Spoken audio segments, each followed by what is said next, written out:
은혜 찬양 감사합니다. 주님 앞에 여러분 영혼을 드리는 이 예배가 되시기를 축복을 드립니다. 그리고 오늘도 주시는 말씀에 은혜와 위로가 충만하시기를 주님의 이름으로 축원을 드립니다. 앞전에 여러분 바리새인들과 예수님 사이에 있었던 안식일 논쟁을 살펴보았었습니다. 예수님의 제자들이 안식일에 밀밭을 지나면서 밀 이삭을 잘라 먹은 것이 안식일 논쟁의 원인이었었죠. 사실 구약의 율법이 이것을 안식일 범죄로 보는 것이 아니라 바리새인들의 전통이 만든 엄격한 규율이 이것을 안식일을 어긴 것으로 여기게 만들었었습니다. 그럼 왜 그럴까요? 그것은 안식일을 통해 하나님께서 주시려는 참된 안식을 그들이 왜곡하여서 안식일이라는 형식을 지킴으로 마치 영적인 안식을 누릴 수 있는 것처럼 그들이 만들어 버렸기 때문이었습니다.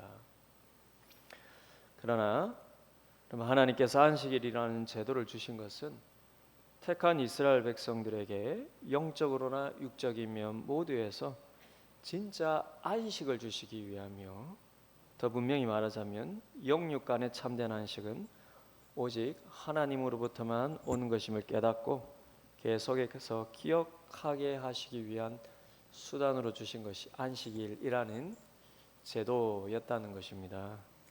따라서 여러분, 형식과 제도가 본질이 아닙니다. 그것은 그릇과도 같아요. 물론 음식을 담는 그릇도 당연히 중요합니다. 하지만 더 중요한 것은 그 그릇 안에 담긴 음식이죠. 그럼 그게 그릇의 목적이자 본질입니다. 음식이요. 그 음식을 담기 위한 것이 그릇의 목적이자 본질입니다. 그런데 그 그릇을 마치 음식인 것처럼 착각하면 정작 진짜 음식은 내팽개쳐지고 알맹이가 빠진 껍데기에 불과하다는 것입니다. 좀 생각해 보십시오. 아주 아름다운 무늬에다가 금으로 입혀진 화려한 그릇인데 정작 그 안에 담긴 음식은 썩어서 상해버려 있다면요, 그 그릇이, 그 아름다운 그릇이 배고픈 사람에게 무슨 소용이 있겠습니까? 바리새인들의 신앙이 이와 같았습니다. 그래서 주님께서 그들의 신앙을 회칠한 무덤과도 같다라고 말씀하신 것입니다.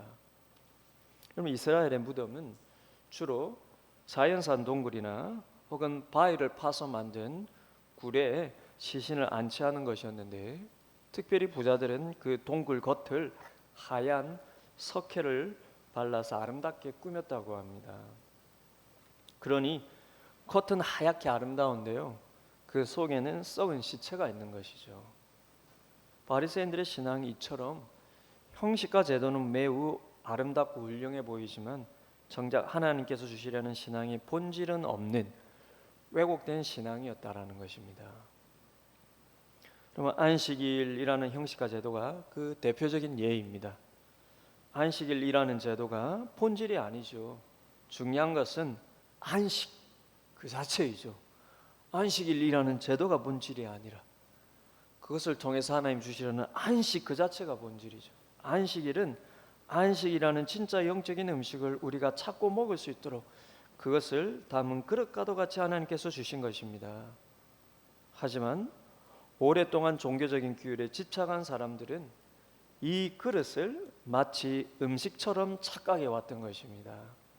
그래서 그 그릇을 지키는 것이 곧 영적인 음식을 먹는 것으로 잘못 여기고 있었다는 것입니다.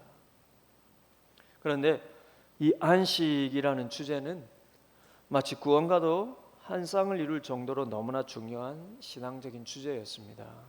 여러 신앙적인 종교적인 규율 중에도 이 안식일이 원래 하나님께서 의도하셨던 주시러 가셨던 이 안식이라는 주제는 너무나 중요한 주제였다는 거예요. 즉 하나님께서 우리를 구원하시려는 목적이 무엇인가? 바로 타락하여 안식을 잃은 우리의 영과 육신의 삶에 참된 안식을 되찾아 주시기 위함입니다. 따라서 안식은 마치 구원의 결과, 복음의 열매와도 같은 것이죠. 왜냐하면 그러면 안식은 창조의 목적으로도 성경이 말하고 있기 때문입니다.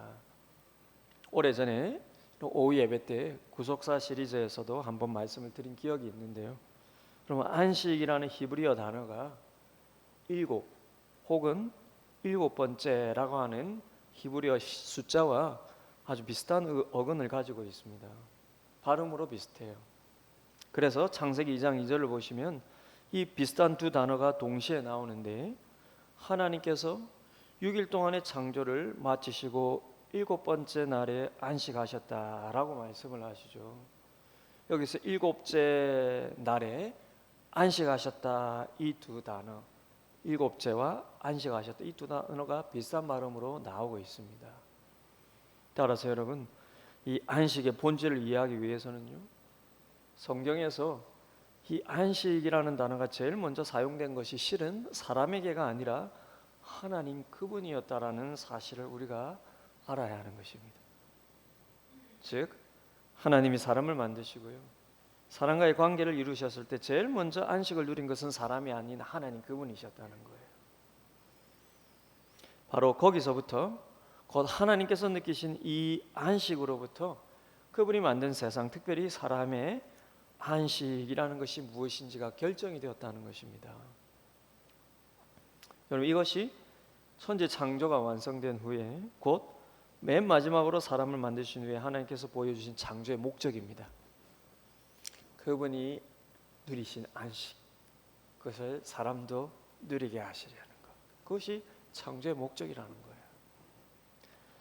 즉 하나님께서 세상을 만드시고 사람을 만드신 이유는 그분이 누리고 느끼는 이 안식을 그분과 더불어 사람이 함께 누리게 하기 위함이라는 것입니다. 그렇다면 이때 하나님께서 느끼시고 표현하신 이 안식이란 무엇을 의미하겠습니까?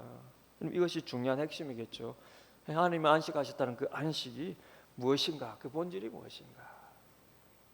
제가 보기에 이 답은 의외로 아주 간단합니다. 그럼 하나님의 안식이란, 제가 보기에는 의외로 간단한데요, 잘 들어보시길 바라요. 그럼 하나님의 안식이란 곧 조음의 완성이요, 또한 조음의 지속입니다. 왜냐하면 하나님은 육신이 아니기 때문에요, 단순히 노동의 그침을 그분의 안식으로 표현하지는 않으셨을 것입니다. 그리고 타락전의 노동은 힘듦의 의미가 아니었어요. 이게 타락한 후에 노동이 힘듦으로 변질되었을 뿐이죠. 그리고 하나님은 육신이 아니시기 때문에 우리가 보통 표현하는 육신의 노동의 그침이 안식이 아니었습니다. 따라서요, 그분에게 안식이란 그냥 조음의 완성인 거예요. 왜 이런 말씀을 드리며 도대체 하나님에게 좋다라는 것은 무엇인가? 좀 대부분 눈치채셨겠지만 하나님께서요, 6일 동안 천지를 창조하시면서 그 하나하나를 마치실 때마다 그분이 표현한 것이 좋다라는 것이었습니다. 하나님이 보시기에 좋았더라. 만드시고 난 다음에 하나님이 보시기에 좋았더라. 하루하루 혹은 한 단계 한 단계 창조를 마치실 때마다 그 만드신 것들이 만족스럽고 기쁘셨다는 것이죠. 그리고 마지막에 사람을 만드시고 이 모든 것을 완성하셨을 때 하신 마지막 말씀, 심히 좋았더라. 하나님 보시기에 심히 좋았더라. 따라서 여러분, 세상을 만드시며 흡족해 하시고 특별히 사람을 지으시면서 그들과의 관계를 완성하셨을 때 심히 흐뭇하며 기쁘고 좋은 그분의 마음, 바로 그것이 그분에게 안식이었다는 것입니다. 그리고 이것이 곧 처음 사람을 지으셨을 때의 사람의 마음 상태, 그리고 거기서 오는 모든 육적인 복의 상태를 가리키는 사람의 안식이었다는 것입니다. 하나님의 그 좋음을 하나님과의 관계에서 사람이 함께 누리면서 영육 안에 그 상태예요. 그게 사람의 안식이었다는 거예요. 처음 창조된 사람에겐 이런 하나님의 안식, 하나님의 좋음이 그의 마음과 몸에 충만하였었습니다. 그런데 어떻게 인간에게 이 안식이 파괴되었을까요? 우리가 다 아는 대로 사람의 타락으로 사람이 하나님을 떠나 그분과의 관계가 끊어지면서 하나님의 그 좋음의 마음 상태를 인간은 잃어버리게 된 것입니다. 그리고 거기서 삶의 무거운 모든 짐들이 찾아오고 또 그 무게에 짓눌려 힘겹게 살아가게 되는 것입니다. 그러니 여러분, 주님께서 오신 목적, 주님께서 이 땅에 가져오신 복음이란 무엇이겠습니까? 바로 이 안식을 다시 되찾아주시기 위함이에요. 하나님의 그 좋음의 마음 상태를 다시 되찾아주시기 위함입니다. 그래서 하나님과의 관계에서만 오는 그 좋음의 마음 상태로부터, 그럼 잘 들으십시오. 하나님과의 관계에서만 오는 그 좋음의 마음의 상태로부터 자신의 존재를 새롭게 바라보고, 하나님의 관계에서만 오는 그 좋음의 마음 상태로부터 자기의 삶과 자기의 직장과 자기의 일과 자기의 가정과 자기의 일상을 새롭게 바라보는 시각, 이게 복음이고 이게 신앙이죠. 이게 여기서 오는 게 안식이라는 것입니다. 인간의 육적인 참된 복도요, 오직 이 마음의 새로움, 하나님의 그 좋음을 함께 느끼며 얻는 마음의 참된 이 안식으로부터 오는 것입니다. 여러분들의 삶이, 여러분들이 그토록 노력하였던 것을 얻고 성취하고 부와 권력을 성취하고 여러분들이 그렇게 여러분 노력하였던 그 목표 지점에 간다 한들 잠시는 좋겠죠. 그 자체가 여러분 마음의 안식, 마음의 평안, 여러분 가정의 평안을 지켜줍니까? 그렇지 않습니다. 인간의 마음의 안식은요, 하나님의 그 좋음, 하나님과의 관계에서 오는 그 좋음이 지속될 때, 육적인 삶도 그 마음의 좋음에서부터 오는 것입니다. 육적인 삶의 여러분 관계의 건강함, 그 몸의 건강함도요, 물론 한계는 있죠. 그 육신도 우리는 병들고 죽게 되어 있습니다. 완전한 여러분 육의 좋음은 하나님 나라에 가면 오겠죠. 그러나 그것을 맛보는 것이 이 땅에서의 신자의 삶이에요. 그것을 더욱 맛보며 살아가는 것이 신자가 이 땅에서 살아가는 목적이요, 그 좋음이 전파되는 것이 바로 복음이 증거되는 것이죠. 따라서 여러분, 안식이란 주님에게는 이만큼이나 중요한 문제예요. 이만큼이나 중요한 문제. 그분이요, 성부 하나님의 보내심을 받아서 사람의 몸으로 이 땅에 오신 이유에 이것이 해당할 만큼 안식은, 이 안식이라는 주제는 그분에게 중요한 신학적이고 신앙적인 목적이었다는 것입니다. 그래서 여러분, 유대인들에게도 안식일이라는 제도와 형식이 그들의 목숨을 내걸 만큼 중요한 사안이었지만요, 예수님에게도 이 안식일로 인한 정작 안식 자체에 대한 논쟁은요, 물러설 수 없는 그분의 사명과도 같은 중요한 문제였다는 것입니다. 그래서 주님이 안식일에 대한 바리새인들의 분노와 그들이 파놓은 함정을 모두 다 아시면서도 그것을 피하지 않는 이유가 바로 여기에 있었다는 것입니다. 그럼 제가 이렇게 안식의 본질에 대해서 다소 길게 말씀드리는 이유는, 오늘 본문이 바로 안식일 논쟁이 있어 목숨의 위험에도 불구하고 도무지 물러서지 않으시는, 그래서 마치 불구덩이 속으로 뛰어들어가시는 듯한 주님의 모습을 보여주기 때문입니다. 그만큼 이것은 피할 수 없는, 그분이 이 땅에 오셔서 우리에게 주시려는 복음의 본질에 해당하는 문제라는 거예요. 그렇다면 여러분, 오늘 본문은 어떤 내용의 사건일까요?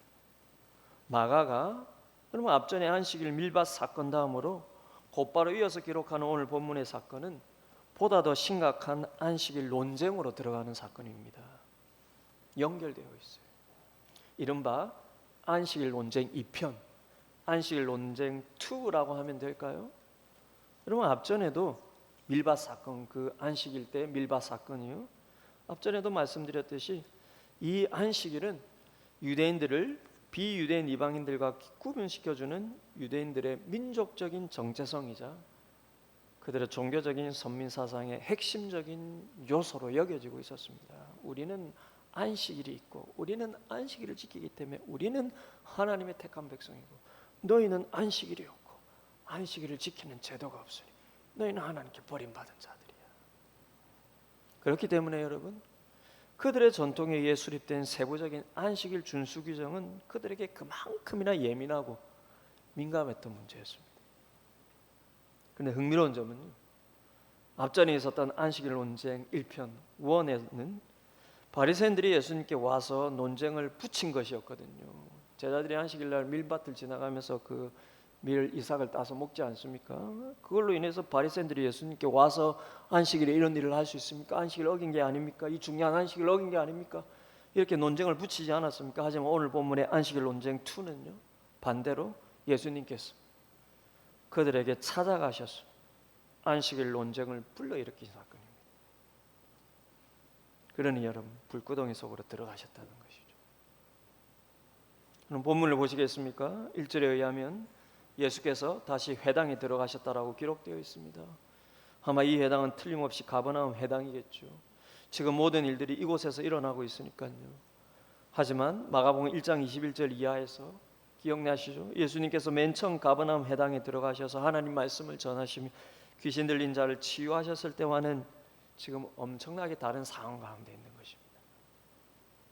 즉 처음 그 안식일 사건 이후 바리새인들과 서기관들이요, 예수님을 굉장히 예의주시하고 있는 상황입니다. 그래서 어떻게 하면 예수님을 책잡을 수 있을까? 어떻게 하면 그래서 예수님을 제거할 수 있을까? 열심히 찾고 있는 가운데 그들이 제일 먼저, 그리고 그들의 생각에 제일 확실히 발견한 예수님의 문제가 바로 이 안식일 위반이었다는 것입니다. 사람들에게 날로 높아져가는 예수님의 인기를 단번에 꺾을 수 있는, 예수님이 신앙을 저버리는 이 예수를 책잡을 수 있는 가장 분명하고도 확실한 것이 안식일 위반이었다. 근데 지금 주님께서 이것을 다 아시고도 다시 안식일의 회당에 들어가셨다라는 거예요. 게다가 바로 앞전에 밀밭 사건으로 안식일 논쟁으로 그런 바리새인들의 분노가 지금 하늘을 찌르고 있는데 또 들어가셨다는 것입니다. 그리고 그곳에 바리새인들이 파놓은 함정이 있음을 다 아시고도 피하지 않으셨다라는 거예요. 그리고 주님께서 작심하고 그들의 함정 속으로 들어가서 그들이 파놓은 안식일 논쟁에 도와서는 주님이 스스로 물을 붙이신 것입니다. 물러설 수 없는, 그들은 안식일로 싸우지만요, 주님은 물러설 수 없는 안식일이 중요한 게 아니라 그 안식일을 통해서 하나님이 주시려는 그 안식, 구원의 목적이기도 하고 복음의 이유이기도 한 이 안식, 물러설 수 없는 이것을 가르쳐 주셔야 하셨기 때문에. 그럼 그들이 파놓은 함정이 무엇입니까? 1절에서 말하고 있는 대로 그 회당 중심에요, 한쪽 손 마른 사람을 미리 불러놓은 것입니다. 왜냐하면 지금까지 예수님께서 병자들을 치유하신 일들을 보았을 때요, 틀림없이 이 사람도 고치실 것이 뻔하거든요. 갖다 놓으면 예수가 와서 보고는 고칠 게 뻔하거든요. 그래서 2절을 보시면 정말로 사람들이 예수를 고발하려 하여 안식일에 그 사람을 고치시는가 주목하고 있었다고 말하는 것입니다. 이 사람들이란 누구를 말할까요? 여러분, 같은 사건을 기록하고 있는 누가복음 6장 7절에서는 이때 이 대상과 목적에 대해서 분명하게 언급하고 있습니다. 서기관과 바리새인들이 예수를 고발할 증거를 찾으려 하여 안식일에 병을 고치시는가 엿보니, 일부러 여러분 병자를 데려다 놓고 안식일에 병을 고치시는가 엿보았다라는 것입니다. 그는 지금 상황이 이런 거예요. 안식일 범죄는 사형까지 몰아갈 수 있기 때문에요, 지금 서기관과 바리새인들이 일부러 함정을 파놓고는 예수님을 기다리고 있는 겁니다. 여러분, 통상 회당에서 바리새인들과 서기관들은 종교적으로 높은 위치에 있기 때문에요, 그들은 통상 회당에서 맨 앞자리에 있는 그 명예로운 자리에, 맨 앞자리를 명예로운 자리로 생각하며 거기에 앉아 있었다고 합니다. 이 엿보다라는 게요, 숨어서 몰래 지켜보는 게 아니에요. 회당에서 딱 중심에 앉아가지고 손 마른 자를 딱 한가운데 놓고 맨 앞자리에 앉아서 딱 지켜보고 있는 것입니다. 그래 그들이 작심하고 주님을 기다리고 있는 것이죠. 게다가 일부러 손 마른 자를 데려와서 준비시켜 놓고는, 이게 왜 일부러라고 제가 말씀을 드리냐면은, 여러분, 당시들의 안식일 규례에 따르면 생명이 위급한 병자는 살릴 수 있지만 그게 아니라면 치료해서는 안 되도록 규정되어 있었기 때문입니다. 여러분, 예를 들면 이래요. 좀 지금 우리가 보면 웃을 수 있는데, 예를 들면 이렇습니다. 여러분, 담장에 벽이 무너져 있어요. 그런데 안식일에 담장의 벽이 무너져 있는 것을 보아도 벽을 치워서는 안 됩니다. 노동이니까요. 하지만 문제는 벽이 무너져서 사람이 깔리면 어떻겠습니까? 벽이 무너져서 사람이 깔리면 그 사람이 죽었는지 살았는지 알아볼 정도만큼은 벽을 치울 수 있다는 것입니다. 그런데 그렇게 해서 확인한 결과 만약 그 사람이 살아있다면 벽을 다 치워서 꺼내고 살릴 수 있지만 확인 결과 죽었다면 벽을 더 치워서는 안 되고 시체는 다음 날까지 그대로 두어야 했다고 합니다. 살아있으면요, 당장 지금 벽이 무너져서 지금 위급하니까 지금 살리지 않으면 죽을 수 있으니까요. 그렇게 살릴 수 있지만 죽었다면 이미 죽은 거기 때문에 그 시체 만져서도 안 되고 그 시체를 여러분 옮기는 것도 노동이다. 이 정도로 엄격했다고 해요. 이해하기 힘들죠, 지금으로서는요. 그러니 여러분, 본질을 잃은 형식과 제도라는 게 이만큼 무서운 겁니다. 본질을 잃은 형식과 제도가요, 세월이 흘러 더 발전하면 발전할수록 본질을 잃은 형식과 제도에 매이면 매일수록 그만큼 더 무서워지는 것입니다. 그것이 사람을 억압하고요, 목숨을 위협하는 것임에도 불구하고 그 규범을 벗어나면 마치 신앙이 부정되기라고도 하는 듯이 생각해야 하는 것입니다. 전혀 그럴 필요가 없고 더 중요한 것은 하나님께서는 전혀 그렇게 생각지 않으심에도 불구하고 형식과 제도는 중요하죠. 왜입니까? 음식을 담는 그릇과 같으니까요. 그러나 형식과 제도를 음식처럼 생각하면, 본질처럼 생각하면 그것이 하나님보다 더 위에 있는 우상이 되어버리는 것입니다. 마치 하나님도 그 형식과 제도에 매여 계시는 분처럼, 아니 하나님도 반드시 이 형식과 제도에 매여 계셔야만 하는 분처럼 그렇게 생각해 버린다는 것입니다. 무서운 거예요. 우리가 여러분 예수님 편에서 이렇게 말씀을 보니까 바리새인들은 완전히 이상한 형식과 제도에 매여 있는 것 같고 예수님은 새로운 형식을 만드는 것 같죠. 당시의 기준으로 보면 바리새인들의 형식과 제도는 지극히 당연하고 지극히 정상적인 형식과 제도. 근데 주님이 형식과 제도를 파괴하러 왔습니까? 아니죠. 형식과 제도를 본질처럼 생각하는 그들의 그 매여 있는 생각, 하나님도 이 형식과 제도에 매여 계셔야 하는 분처럼 여기는 그들의 고집스러운 태도, 주님께서 여러분 그것을 비판하시는 것이 아닙니까? 당시 유대인들에게는 이 안식이라는 형식과 제도가 이처럼 무서운 우상으로 변해 있었습니다. 그래서 자신들이 전하는 틀에서 조금이라도 벗어나면 하나님의 이름을 빙자하여서 잘못된 정죄와 심판을 사람들에게 내려. 이는 안식을 어겼지. 너희는 하나님의 안식이 없어.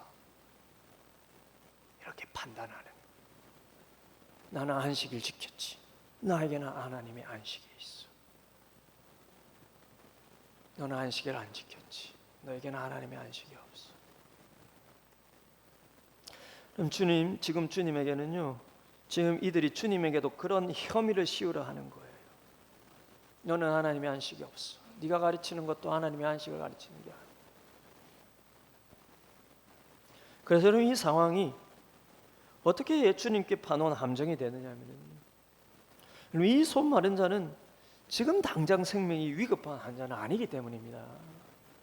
손이 말랐다라는 게 이게 과거 완료형으로 되어 있는데 학자들은 그 표현을 통해서 아마 그 손 마른 자가 선천적으로 그렇게 되었거나 아니면 상당히 오랫동안 이 상태로 지내온 것이 아닌가 그렇게 보고 있습니다. 그러니 오늘 이 안식일에 이 사람 고치지 않아도 죽는 건 아니에요. 그래서 함정이라는 것입니다. 오늘 당장 치료하지 않는다 해서 죽는 병자가 아니기 때문에 그런 자를 데려놓은 거예요. 그러니 이 손 마른 자의 경우에는 누구라도 안식일에 치료하면 안식일 위반이 되는 겁니다. 내일 치료해도 되지 않아. 어제 치료했어도 되지 않아. 걸러 넘어질 수 있다는 것이죠.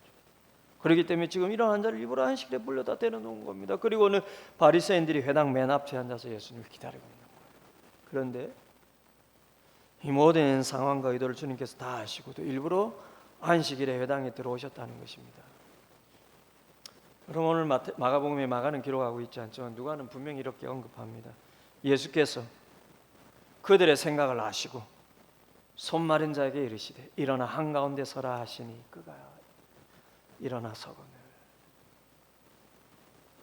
그들의 생각을 다 하셨다는 것입니다.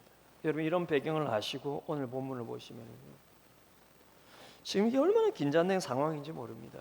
얼마나 긴장된 상황인지 몰라요. 주님께서 그분 앞에 앉아 있는 바리새인들과 서기관들을 보시면서 그 손마른 자를 한가운데 세우시는 것이죠. 그리고는 주님께서 그들에게 안식일에 대한 질문을 던지시는 것입니다.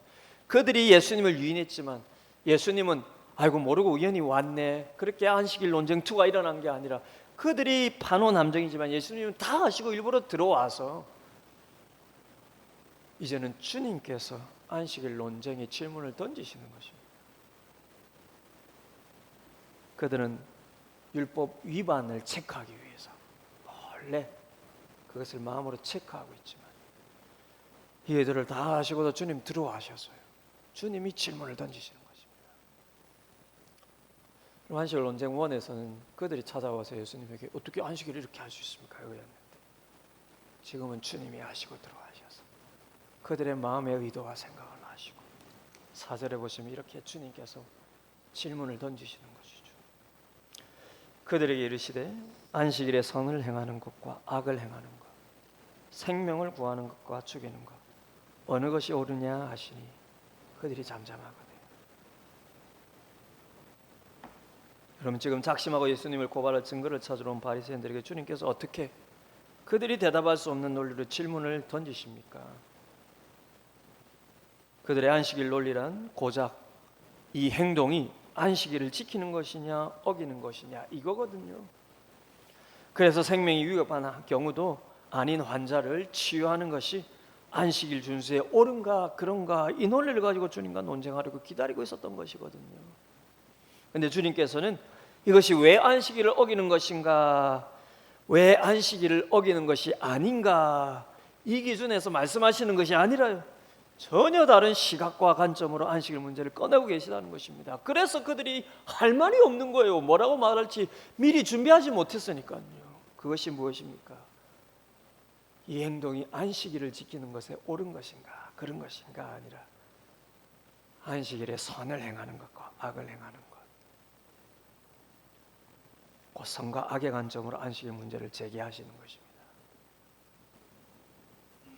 이게 무슨 의미겠습니까? 그들이 엄격히 만든 안식일의 규범을 지키는가 안 지키는 건가, 이것이 안식에 맞고 틀림을 판단하는 절대적인 기준이 아니라는 거예요. 너희들이 만든 안식일 규범을 지키는가 안 지키는가가 하나님으로부터 안식을 얻고 못 얻고의 기준이 아니라는 것입니다. 그게 절대적인 기준이 아니라 주님이 말씀하시는 것은 선을 행하는 것과 악을 행하는가, 선을 행하는가 아니면 악을 행하는가, 그것이 안식일의 옳고 그름을 판단하는 기준이라는 것입니다. 지금부터 잘 들어보시기 바랍니다. 선을 행하는 것과 악을 행하는 것, 이게 어떻게 기준인가? 여러분 다만 안식일은 무엇이 선이고 무엇이 악인지를 하나님의 시각과 기준에서 보여주고 가르쳐 주시는 날일 뿐입니다. 우리가 그 하나님의 선 안에 있음으로 참된 안식을 깨닫고 누리게 해주는 날이 그 안식일이라는 제도예요. 그럼 무엇이 하나님의 선입니까? 우리말로 선이라고 번역했을 때요, 선이라고 하면은 어떤 느낌이 드십니까? 선이라고 하면 어떤 느낌이 드십니까? 선이라고 하면은 한자죠. 제가 한자를 찾아봤는데요, 옳다, 착하다, 좋다, 이 모든 것들을 다 포함하고 있습니다. 그런데 우리의 이미지 속에 선이라고 하면은 느끼는 이미지는요, 옳음과 정의로움, 이런 이미지가 우리 속엔 강합니다. 그래서 여러분 선이냐 악이냐고 했을 때 옳고 이로운 행동이냐 옳지 않고 그릇된 행동이냐 이렇게 우리가 생각하기 쉬워요.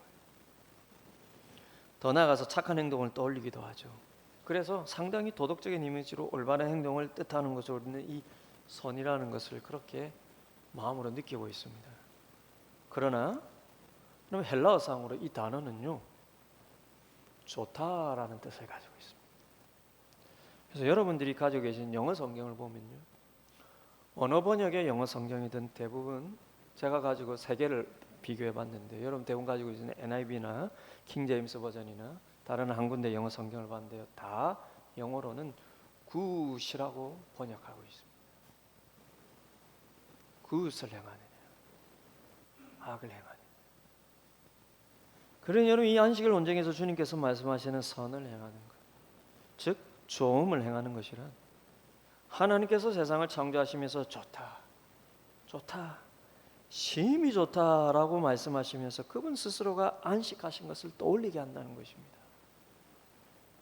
따라서요, 주님께서 말씀하시는 선을 행하는 것은 단순히 법적으로 바른 행동이나 더 나아가서 단순히 도덕적으로 남을 돕는 것 이상을 말씀하시는 거예요. 여러분 이게 이해가 되십니까? 우리가 누군가를 바라보면서요 선하다고 했을 때, 누군가의 삶을 보면서 선하다고 했을 때 그 사람이 사회법이든 관습의법이든 어기지 않고 정직하게 살아가는 모습을 떠올릴 것이고, 더 나아가면은요 단순히 법을 지키는 옳은 모습을 넘어서서요 다른 사람을 돕고 살아가는 도덕적인 모습 이상을 떠올리기가 쉽지 않죠. 그 정도면 충분히 선한 것이죠. 그 이상으로 무엇을 선하다고 평가할 수 있겠습니까? 정직한 삶을 살면서 다른 사람을 도우며 산다면 그 이상으로 선한 사람을 우리가 생각할 수 있겠습니까? 그러나 주님께서 말씀하시는 선은 그 이상이라는 것입니다. 아니, 단순히 그 차원이 아니라는 거예요. 왜 아닙니까? 그것이 주님께서 이 땅에 가져오시고요 우리에게 회복하시려는 안식의 정확한 개념이 아니기 때문입니다. 정직한 삶, 도덕적인 삶은 안식의 결과요 열매일 뿐입니다. 그 자체가 안식이 아니에요. 무슨 말이냐? 이런 정직하고 도덕적인 삶에다가 하나님께서 또 다른 거 원하시냐? 아니에요. 그것은 결과이고 열매일 뿐입니다. 그게 핵심이 아니에요. 그 자체가 안식의 핵심이 아닙니다. 거기에다 뭐 하나를 더하는 게 아니라요. 그거는 결과로 나오는 것뿐입니다. 중요한 핵심은, 안식의 핵심은 그게 아닙니다. 그 자체가 안식이 아닙니다. 무슨 말이냐? 법의 테두리 안에서 정직한 삶을 살고 다른 사람을 돕는 삶을 살면서도 하나님의 안식이 그 사람 안에 없을 수가 있기 때문입니다. 그러면 어떻게 됩니까? 법을 지키고 다른 사람을 돕는 것은 그 사람의 자기 신념에서 오는 것 이상도 이하도 아닙니다. 주님이 말씀하시는 것은 신념이 아니에요. 여러분 이게 자기에게서 오는, 자기 신념에서 오는 것이면 어떻게 이게 잘못된 것일까요? 여러분 자기 신념에서 이렇게 오는 도덕적인 삶, 법을 지키는 삶, 그러면 남을 돕는 삶, 그럼 이렇다 해서 이게 어떻게 잘못된 것입니까? 이게 잘못된 것입니까? 아니죠. 주님이 이게 이 자체가 여러분 잘못되었다 그러다고 말씀하는 게 아닙니다. 불신자 중에서도요 이런 사람은 그래도 존경받을 만한 사람입니다. 그러나 문제는 신자예요. 신자는 단순히 도덕적인 삶을 살기 위해 하나님을 믿는 사람들이 아닙니다. 그럼 도덕적인 삶을 살지 않아도 되는가? 그 차원이 아니라니까요. 그거는 결과의 열매라고 했지 않습니까? 그게 시작이 아니라는 것입니다. 신자는 도덕적인 삶을 살기 위해서 하나님이 구원하신 사람들이 아닙니다. 그렇다면 선한 삶을 사는 세상 사람들과 다를 바가 무엇이 있겠습니까? 신자의 선은 다른 곳에서 와야 합니다. 신념에서 오는 것이 아니라 바로 자기 신념이 아닌 하나님의 안식, 하나님의 좋음, 거기서부터 와야 한다는 겁니다. 왜입니까? 자기 신념에서 오는 선은요 자신의 영혼과 마음에 조금 더 안식을 주지 못하기 때문입니다. 오히려 여러분, 안 믿는 사람은 신념이고 믿는 사람은 안식이다 이게 아니에요. 믿는 사람도 제도와 형식에 매여 있을 때, 그것이 교회가 만든 제도이든 자기가 만든 여러분 규범 믿음이냐, 그것이 신념처럼 변하면 여러분 여기 안식이 없습니다. 고대요. 신앙이 힘듭니다. 왜입니까? 신념이기 때문이에요. 그것은 그 사람의 내면에서 보면은요 신념이라는 뜻 자체가 그렇습니다. 그것을 지키지 않으면 스스로 무너지는 하나의 버팀목일 것 같은 거예요. 그래서 신념인 것이죠. 그러나 신자의 믿음과 그 삶은 신념이 되어서는 안 됩니다. 비슷해 보여도 뭐가 결정적으로 다릅니까? 그 출발이 안식으로부터 하나님의 조음으로부터 나오지 않으면 화석화된 신념과 같은 신앙이 되는 것입니다. 하나님께서 우리에게 믿음을 주시고요. 하나님께서 우리에게 믿음을 주시고 믿음의 삶을 살도록 하신 것은 그러면 신앙적인 신념을 주셔서 그 신념을 지키라고 하시는 것이 아닙니다. 그것은 하나님의 창조 목적도 아니고 구원의 목적도 아닙니다. 하나님께서 우리에게 믿음을 주신 것은요, 하나님의 조음, 하나님의 안식을 하나님께서 나눠주시려는 것입니다. 믿음의 선한 삶은요, 그 안식에서 나오는 하나의 열매인 것입니다. 따라서 여러분, 우리가 스스로를 도덕적인 차원에서 정죄하는 것은 조금 더 하나님께서, 주님께서 말씀하시는 선한 삶으로 나아가는데 도움이 되지를 않습니다. 그것이 성경이 말하는 성화의 과정이 아니에요. 선한 삶을 위해 하나님께서 우리에게 주신 것은 신념이 아니라 주님의 십자가 사랑과 은혜로 우리에게 계속해서 부어주시는 그분의 안식과 평안이라는 것입니다. 수고하고 무거운 짐진 자들아 다 내게로 오라. 내가 너희를 쉬게 하리라. 이게 종교적인 이상이 아니라 신앙의 실제라는 것입니다. 그분이 우리를 예수 믿게 하는 이유가 여기 있다라는 거예요. 왜입니까? 거기서 모든 복음의 열매와 결과들이 나오기 때문에. 그분이 나를 바라보시며 좋다고 여기시는 그 조음, 그 안에서 여러분 나 자신을 그 하나님의 조음에서 바라보며 부족해도 그분 안에서 나를 사랑하고 나의 삶을 나 스스로 귀하게 여길 때 바로 거기에서부터 조금씩 그분이 말씀하시는 선한 삶이 열매로 나오는 것입니다. 그게 마음의 영혼의 안식이고 마음의 평안이고 마음의 조음이죠. 그럼 이 안식이 빠지면 우리의 모든 종교적인 노력과 도덕적인 노력이 하나의 규범이 되고 신념이 되어버리는 것입니다. 그럼 어느새 나도 모르게요, 그 규범과 신념으로 나 스스로를 정죄하면서 그 선을 벗어나지 않으려고 부단히 애쓰면서 마음이 그것을 안식으로 대체하려고 하고요. 그러나 실제 겉으로는 안식한 것처럼 보여도 실제 마음에는 안식이 없고요. 오히려 자책과 자학과 스스로에 대한 채찍질과 그로 인한 무서운 하나님에 대한 오해와 더 나아가 그것으로 다른 사람을 정죄하는 무기로 변해버리는 것입니다. 그 대표적인 사람들이 누구라는 것입니까? 그들이 주님께서 그렇게나 비판하셨던 바리새인들이었다는 것입니다. 우리가 오해하는 것이요, 우리가 오해하는 이미지 속에요, 바리새인들은 법을 자기 마음대로 고치고 자기만 배부르기 위해서 살아가는 욕심 많은 자들로 생각하지 않습니까? 전혀 그렇지 않습니다. 전에도 한번 말씀드렸죠. 여러분들의 보시기에 겉으로 참 좋은 닮고 싶은 신앙의 모습을 가진 여러분 장로님이나 목사님이나 권사님이 있다면 그들이 당시의 바리새인들이에요. 그 장로님이 바리새인이 아닌가요? 그들의 이미지가 그 당시에 그랬다는 것입니다. 그들은 오랜 정통 속에서 내려온 관습의 법을 최선을 다해 지키면서 나름 어려운 사람을 구제하는 것을 또 하나의 간섭처럼 여기며 사는 사람들이었습니다. 그래서 그들이 어떻게 기도했습니까? 나는 일에 2번 금식을 하고 구제를 하고, 구제도 하나의 간섭이에요.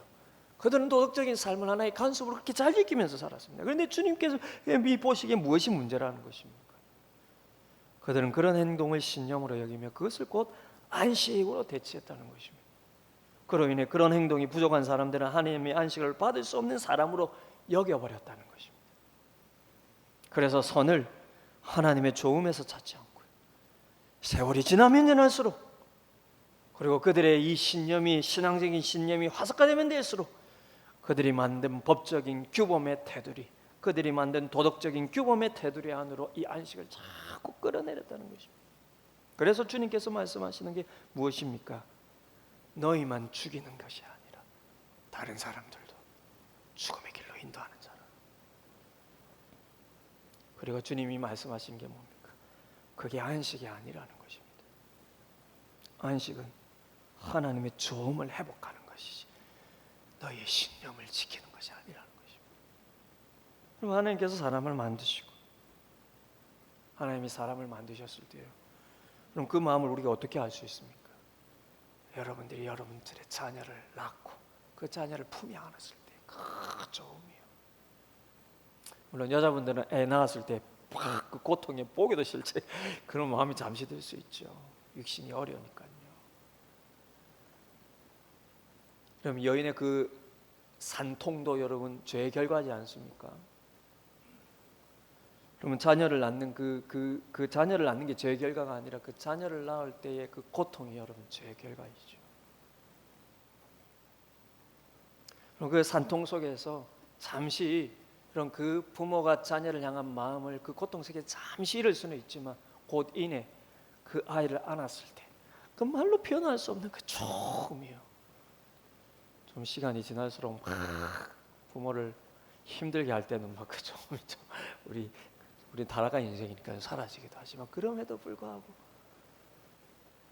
여러분 제가 느끼기엔 그겁니다.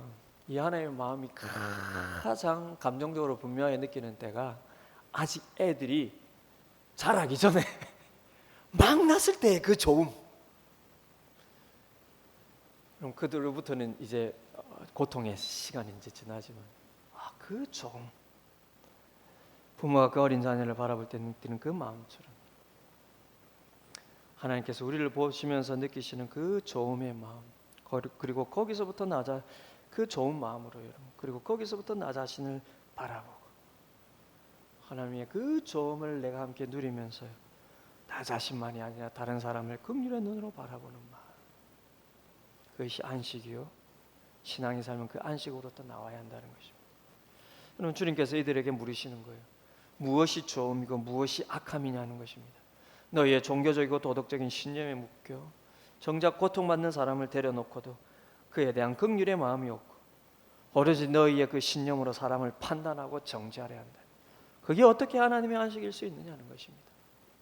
그러면 주님은 그들이 답할 수 없는 질문으로 통쾌하게 안식일 논쟁에서 승리한 듯이 보이지만 주님의 참된 마음은 그 다음 절에 있어요. 5절에 보십시오. 그들의 마음이 완악함을 탄식하사 노하심으로 그들을 둘러보시고 그 사람에게 이르시되 내 손을 내밀라 하시니 내밀매 그 손이 회복되었더라. 그들의 마음의 완악함을 탄식하사 그들을 둘러보시며 노하심으로. 사랑하는 여러분, 이게 주님의 마음입니다. 주님을 비방하고 험담하며 함정에 빠뜨려 고발의 증거를 삼으려고 달려드는 힘과 권력이 있던 바리새인들을 보시면서도 삶이 힘들고 마음이 고통스러운 연약한 자들에 대한 도움을 피하지 아니하시고 그 한 사람을 치료하시며 구원하시기 위해 그 함정의 구렁텅이 속으로 들어가셔서 그들이 보란듯이 그들을 둘러보시며 그들의 완악한 마음에 분노하시고 이 손마른 자를 치유하신 것입니다. 그럼 이 사건이 얼마나 중요한 사건이냐면요, 이 사건으로 인해서 바리새인들은 예수님을 예의주시하는 차원을 넘어서서 예수님을 죽일 대책을 구체적으로 마련하게 됩니다. 증거 잡았다는 것이죠. 그것도 여러분 6절을 보시면은 헤롯 땅과 함께 바리새인들이 손을 잡고 예수님을 죽일 계책으로 들어갑니다. 여러분, 헤롯 땅은요, 헤롯 왕가를 위해서 일하는 사람들이에요. 헤롯 왕가는 순수 유대 혈통이 아니기 때문에 유대인들 보기에 신앙적인 정통성이 없었습니다. 그리고 그들은 자신들의 통치권을 위해 로마와 손을 잡고 있는 사람들이었어요. 바리새인들의 영적인 시간으로 봐서는 절대 함께 손잡아서는 안 되는 부류의 사람들이었습니다. 그런데 바리새인들이 이들과 힘을 합쳐서 예수님을 죽일 계책을 마련할 정도로 이 사건은 예수님에 대한 바리새인들의 분노를 촉발시켜버린 것입니다. 주님께서 이 모든 것을 다 아셨습니다. 그럼에도 불구하고 주님은 이 힘없고 나약한 인생을 주목하시며 그를 위해 기꺼이 죽음의 위기를 맞이하신 것입니다. 왜입니까? 그분의 이 모든 희생 행동이 단순히 신념이 아닌 성부 하나님과의 관계에서 그분이 늘 누리며 살아오신 그 안식, 그 좋음에서 나온 것이기 때문입니다.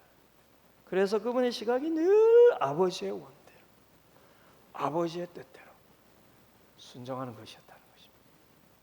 그래서 여러분, 십자가 마지막 지시기 전날 밤에도 기도하시면서요, 다만 나의 원대로가 아닌 아버지의 원대로, 내 뜻대로가 아닌 아버지 뜻대로 되기를 원한다고 그렇게 마지막에 기도로 마무리하시지 않습니까? 이것이 무엇을 보여주십니까? 그분의 모든 삶이 제도와 형식과 규범에 매인 종교적인 신념이 아닌 아버지 하나님과의 관계에서 오는 이 안식과 조음, 그 평안으로부터 나오는 열매들이었다는 것입니다. 자기가 대신 죽는 그 죽음의 희생까지, 그 안식과 조음의 열매라는 것입니다. 그리고 그 열매의 끝이 십자가 희생, 십자가 사랑, 그로 인해 우리에게도 주시려는 하나님의 안식, 이 하나님의 조음이지 않습니까? 그래서 4절을 다시 보시면요, 주님께서 안식일에 성을 행하는가 악을 행하는 것, 다음으로 뭐라고 말씀하십니까? 생명을 구하는 것과 죽이는 것, 어느 것이 옳으냐? 그럼 실제 헬라어 보면 옳다라는 말은 없습니까? 없습니다. 이게 참 번역하기 애매한 단어예요. 선을 행하는 것, 악을 행하는 것, 생명을 구하는 것, 죽이는 것, 어느 것 할래 너희는? 제가 억지로 번역하면 이런 느낌. 너희는 안식일에 선을 행하는 것, 악을 행하는 것, 생명을 구하는 것, 죽이는 것, 어느 것 택할래? 어느 것으로부터 나왔니 너희는?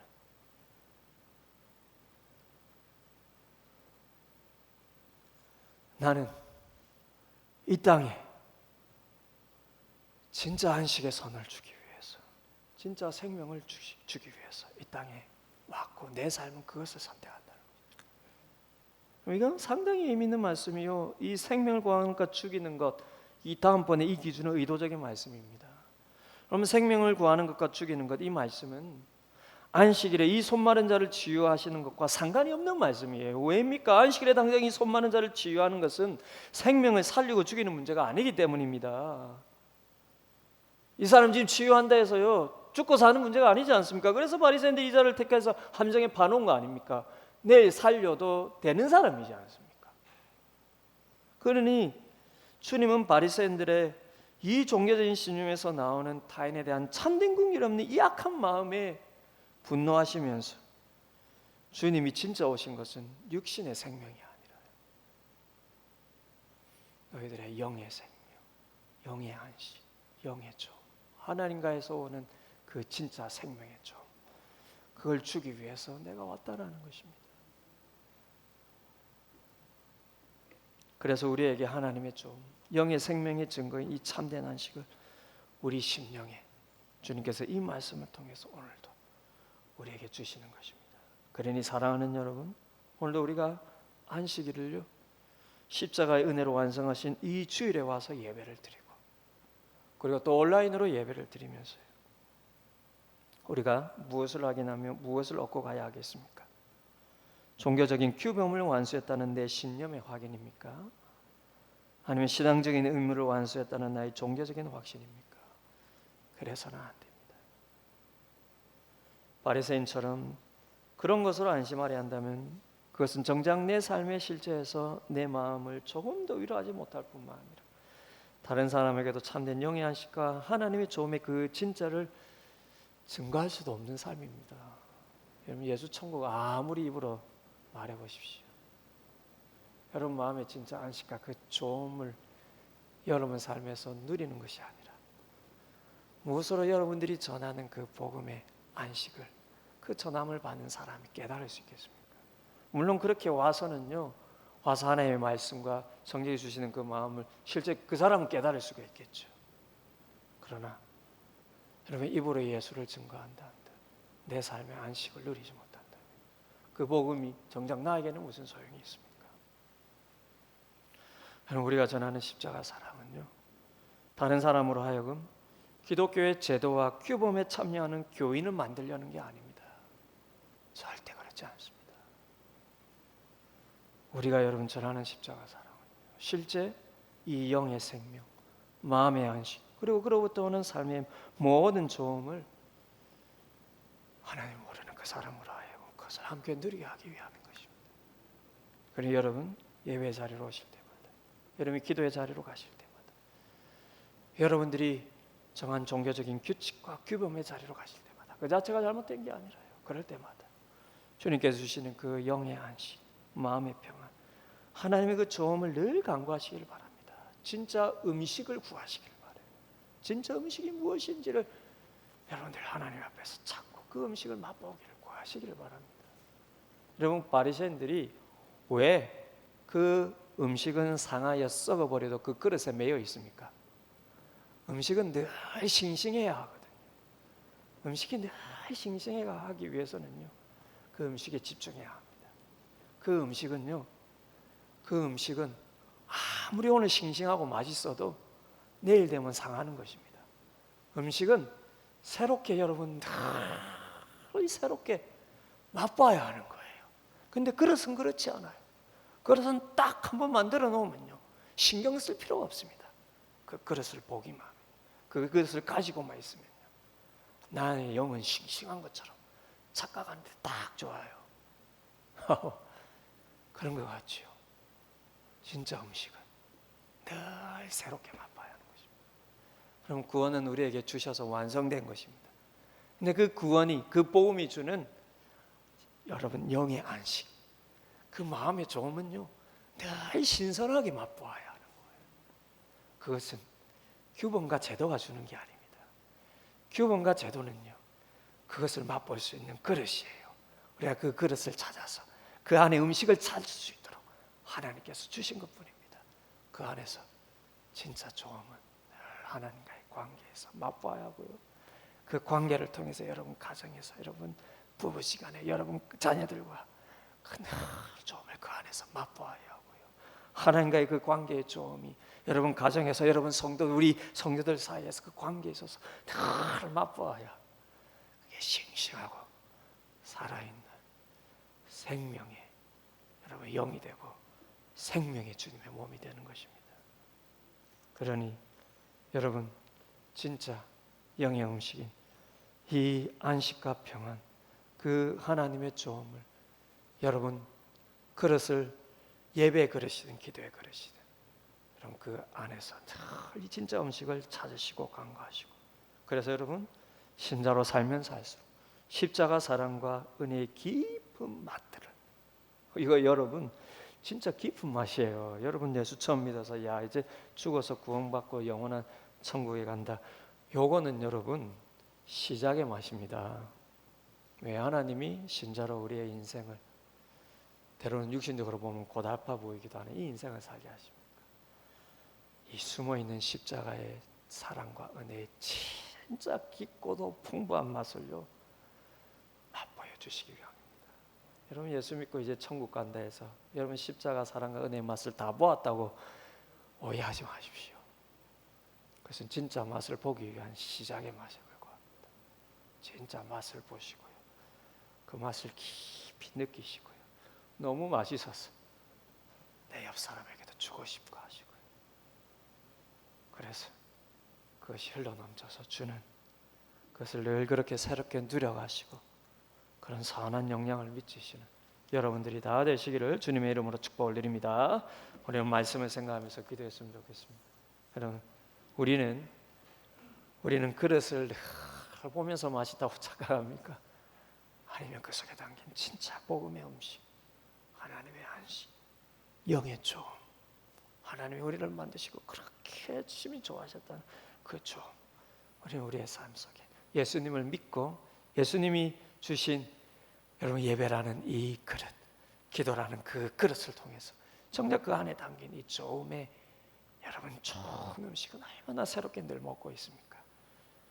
여러분 하나님, 우리가 나의 종교적인 신념을 하나님이 주시는 진짜 음식처럼 착각하고 그로 인하여서 내 신념을 지키면서도 내 마음에는 안식이 없고 그로 인해서 나로부터 나오는 말과 나의 삶의 모습은 다른 사람을 향한 상처와 아픔뿐이면서도 정작 나는 하나님을 잘 믿고 있는 것으로 착각한 그런 모습이 있다면 나를 용서하시고 십자가를 통하여서 진짜 주시는 복음의 안식, 복음의 조음을 맛보며 살아가는 그것을, 그리고 그것을 열매로 다른 사람에게 전하는 그런 우리의 삶 되게 하여 주옵소서. 오늘 말씀 생각하면서 같이 한번 기도하시겠습니다.